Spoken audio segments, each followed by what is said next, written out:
Glossary for Lesson 3. Corellian calendar. The Corellian calendar was developed as a pagan response to the Gregorian calendar. The Gregorian calendar is based on the supposed date of the birth of Jesus and divides all of history in half based on that date. Pre-Christian dates must be calculated backwards in this system, which not only makes Jesus appear to be the center of time, but also effectively veils pre-Christian history behind a wall of unwieldy calculations and an artificial sense of separation from modern events. The Corellian calendar is cyclical, never using backward dates as such and having no single beginning that might serve to divide time into us and them. Dark half. The dark half of a thing is its process of evolution, or looking inward. During this process, things narrow and appear to decrease or become constrained, to force a tight focus. The night is the dark half of the day. The waning moon is the dark half of the lunar cycle. The winter is the dark half of the year, and so on. Esbit. An esbit is a monthly ceremony or ceremonies, usually tied to the cycles of the moon. Esbits are commonly held at the new or full moon, but can also be held at the dark moon. Evolution. Involution is a process of going inside, of narrowing one's view to the extremely personal and individual. Evolution is the process of coming out from the separate and personal toward a unified and divine. Evolution increases the vibration and lightens the density of a being, allowing it to become progressively less physical.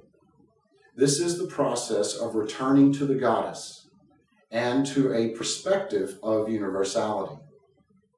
When the involutionary process has achieved its end, the natural result is evolution, as is revealed in the sacred labyrinth. One first winds in, then winds back out. This process is repeated in countless ways in every moment of existence. Great year. The passage of an entire series of 12 zodiacal ages from one sign all the way back to itself is said to be a great year.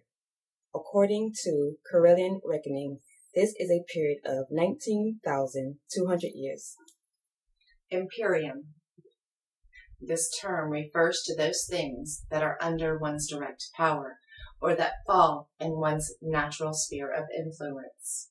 Thus, the imperium of an astrologer includes subjects related to the stars and their influences, while the imperium of an herbalist would have to do with the medicinal and magical uses of plants. The term is of particular importance to offices which one might hold, where it makes reference to one's sphere of authority. Involution.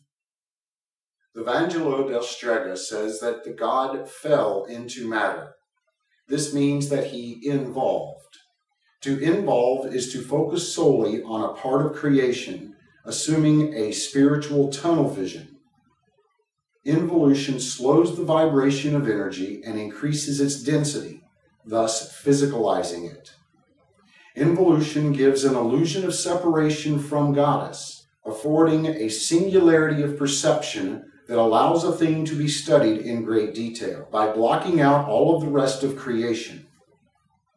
Since all above is also below, the process of involution is reflected in all things that must first involve before they can evolve.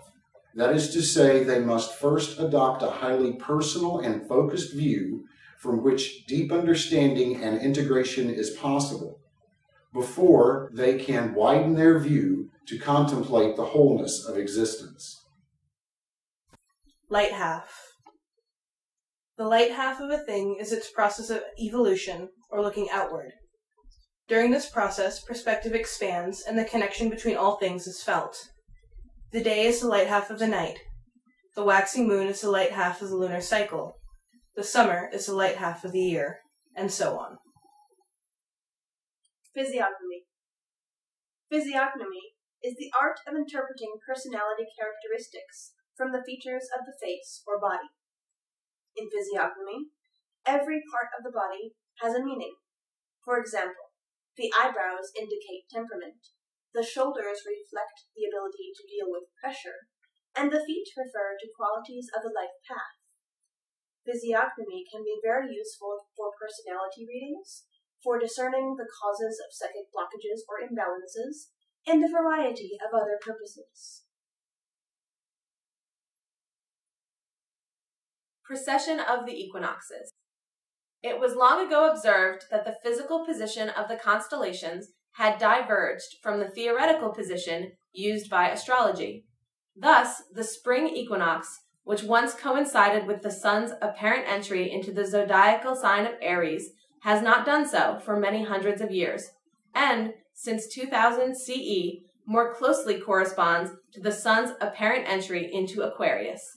From this fact, the theory of the zodiacal ages was developed, based on the idea that because as above, so below, celestial phenomena must reflect earthly conditions. Psychic tide. This term refers to the eternal cycles of energy in the universe, which move in a constant process of involution and evolution, spiraling always inward and then outward. Everything that exists moves in the rhythm of the psychic tide, which has waves and currents and eddies at all levels of being. The galaxy, the planet, the individual, all move to the psychic tide on many different levels. Sabbath. A Sabbath is a major Wiccan festival. There are 4 grand Sabbats whose energy is primarily feminine. These are Samhain, Imbolc, Beltane, and Lughnasadh.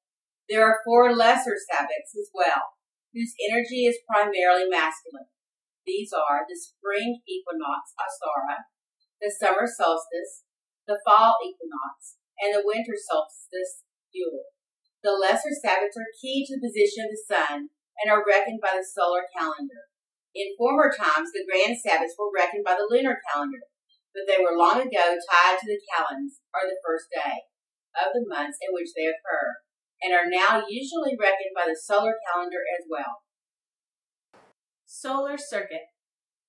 The solar circuit is the principal energy circuit of the human body, having its origin at the solar plexus chakra, hence the name.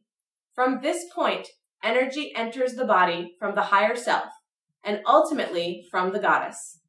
This energy is limitless in theory, but in practice it may be restricted or blocked for a variety of reasons. The solar circuit is used primarily for the sustenance of the body and the continuance of physical life. Vortices. Vortices are the energy centers or chakras of the Earth. The Earth's energy is stronger and more easily interacted with at a vortex, just as our own energy is stronger and more easily interacted with at our chakra points.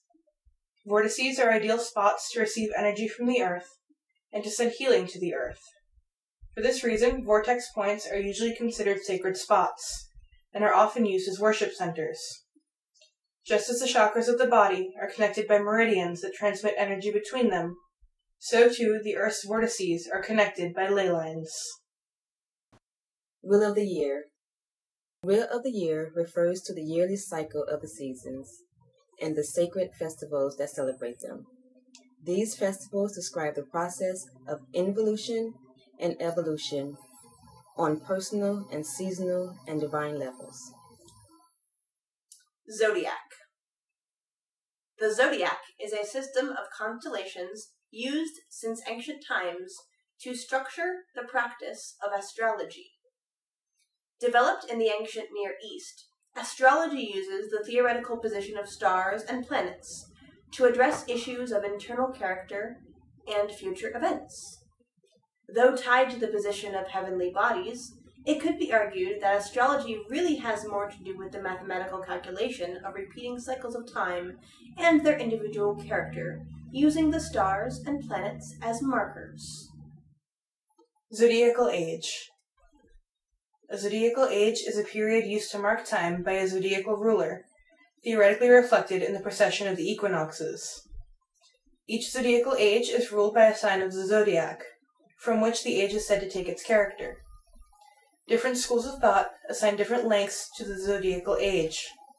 According to the Correllian calendar, a zodiacal age, lasts for 1600 years, or 4 sets of 400 years each. By Corellian reckoning, we are currently at the end of the Piscean Age and the beginning of the Aquarian Age, with the year AD 2000 being an intercalary year that is both 1600 Pisces and 0 Aquarius.